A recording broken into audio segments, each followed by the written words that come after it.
Hello and welcome back to another video, and today we are going to be reviewing the TouchNew markers. Now, I'm sure a lot of you have heard about TouchNew markers. They're alcohol-based markers and they are super cheap, especially compared to Copics. I'm pretty sure they're about $32 or $36 for an 80-piece set, which is amazing because that is really, really cheap in the world of alcohol-based markers. And I got these about a year ago, I'd say, and I used them a lot, and I want to show you basically what I like about them, what I don't like about them, their qualities, and also maybe the color range, because I think that's really important. So, on to the video.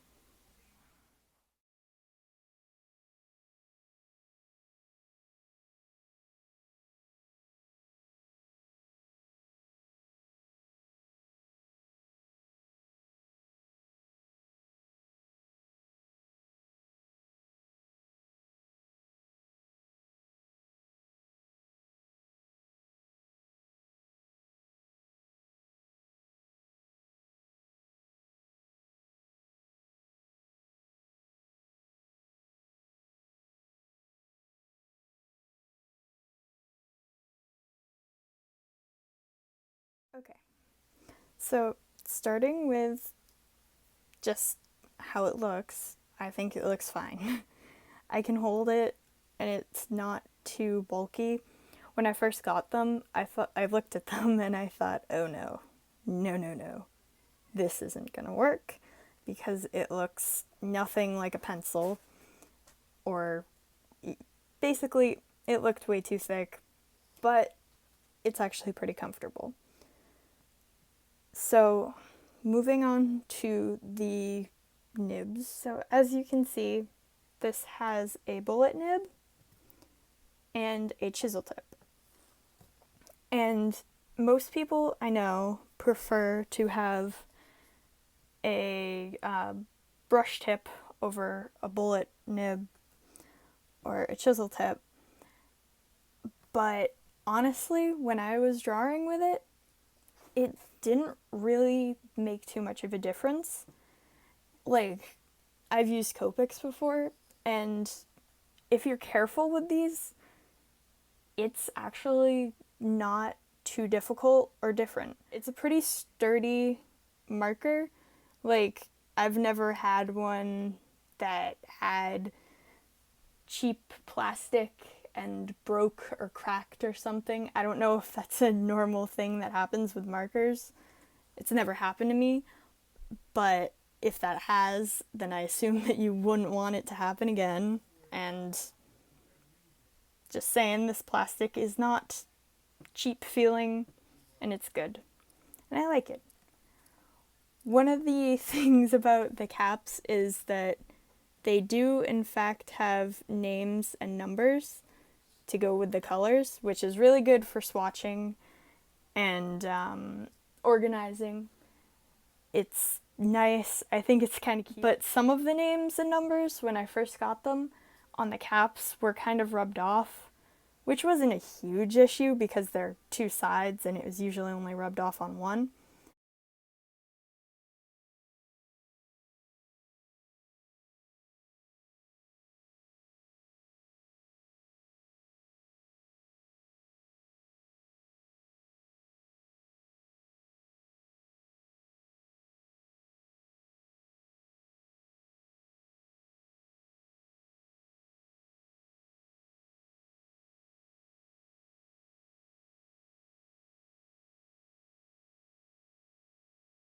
So right off the bat, the first day I got them, I got right to doodling here, and this is what I was able to do with pretty much no experience with them. By pretty much, I mean I had only swatched them. And as you can see, they didn't didn't really try blending too much, but right here, that's a good example. And right here is another good example of just trying to blend them. And I think that's a pretty good blend, especially for starting off. Also, it really bleeds through this paper, so I always put something behind it so it didn't get all over this next page. So just keep that in mind. I think that's how it is with pretty much all alcohol-based markers. So this is the first full drawing I drew with them, and I really like it. I still like it. I liked it when I drew it, and I like it now. As you can see here, I didn't really blend it too much, but it blended a little bit. So I think if I had tried a little bit more, it would have blended. And this, it looks really watery and splotchy when you look at it. I'm pretty sure the camera can see it. Like right around where I was trying to shade it. And I think that's because I put too much ink on the paper and it didn't really absorb it. So it kind of gave the effect that if I put water on it, and it looks okay, but that's something that you have to be aware of, I think, if you're drawing with these. And the snout, it kind of blended. From distance, I think it blends enough. The ears blended the most, and I think they look okay. I don't know what you guys think. And then the eye blended the best. Yeah, so we kind of got the watery splotchiness look all over. But overall, I think it was really nice. This eye actually is a thing I should bring up. I think one or two of the markers, when I got them, were pretty dried out. And that was one of them. Is number 36. I think it was the cream color. It was really dried out. So that would be something that could happen if you got the markers. Cute little fox. As you can see, I was able to shade pretty subtly, but made a difference right around here. And I was kind of figuring out blending because this was actually the first set of alcohol-based markers I ever had, so I had never blended anything before. Now, this really shows off, I think, how good you can do the blending and how interesting it can be. So up here, I was trying to blend the green to the skin tone, which I think did pretty well considering that that's like mixing an orange and a green. And usually I don't think you can blend those very well, but it fades into it enough where you can tell that there's a transition without it being too dramatic. And down here, I think I didn't really do too well because you can see a literal line right here, and that looks like I didn't really color it down more, which is something that I would do now, but I think it also could have blended a little bit better. So it really all depends on the circumstance, I think. Now, here's what I used a lot of the grays for. I saw that there was a really large amount of them, and I wanted to use them in one drawing as a kind of like monochromatic drawing. The hair, these markers can take a lot of layering when it comes to big spaces to get a nice solid color. And I didn't really achieve that here, but it doesn't really bother me too much. And otherwise, pretty good. Another monochromatic piece. This one's with the warm grays. The last one was with the cool grays. It's pretty okay. I think I got better at blending the dark into the light with this on the hair. These were the blue grays. Not much to say, kind of already mentioned it. Everything that would be going on with this piece. And these were the green grays. Again, not much to say. Pretty much already said everything. So this is an eye I did. If you didn't notice, I really like drawing eyes. If you look really closely at the blue, I was able to do a gradient from like here out to here, dark blue to light blue, and then kind of flick in some of the center color to give it that effect like a real eye has. Like, you know how eyes are, hopefully. So I just wanted to show you this example. Right here, this is a really fine detail, very tiny, and as you can tell, the ink stayed inside the line where the flower is. So that just kind of shows that if you really try, it won't bleed outside of the lines for the most part. I looked through a bunch of reviews and everything before I got them, and they seemed like really good quality but super cheap.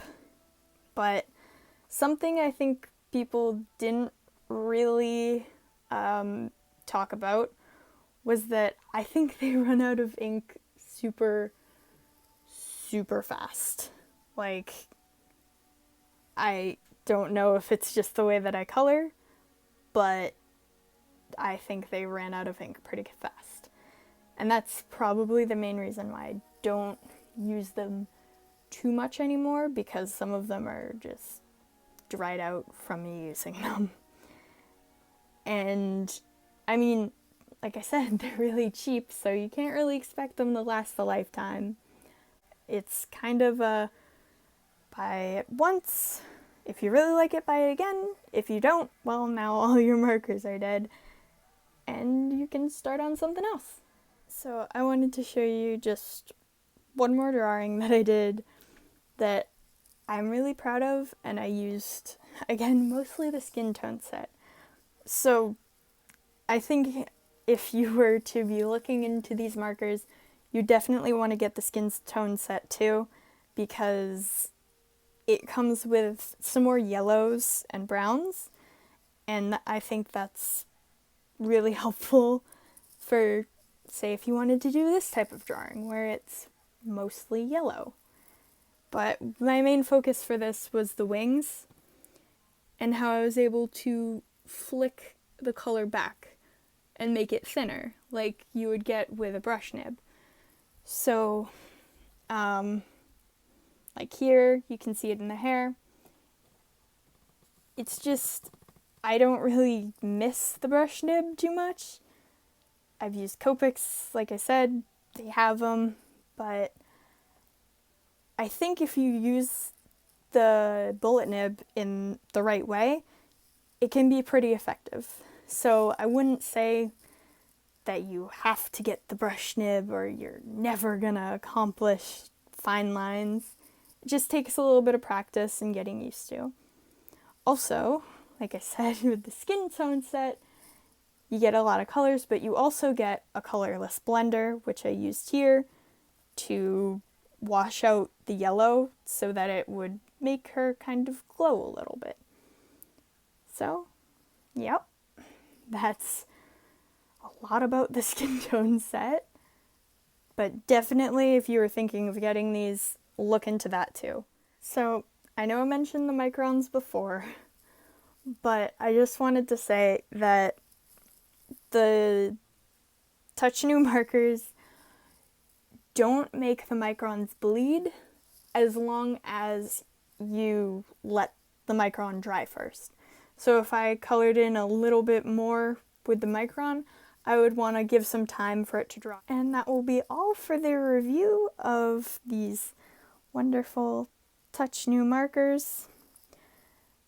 I think I gave them a pretty positive review. That's because I really liked them, and I still like them, but I don't color with them as much because of the reasons that I gave, and I would definitely recommend them, 100%. If you think that these would suit you, go right ahead. They're on Amazon. Anyway, thank you for watching this video. Hope to see you next time. Please like and subscribe if you want to like and subscribe.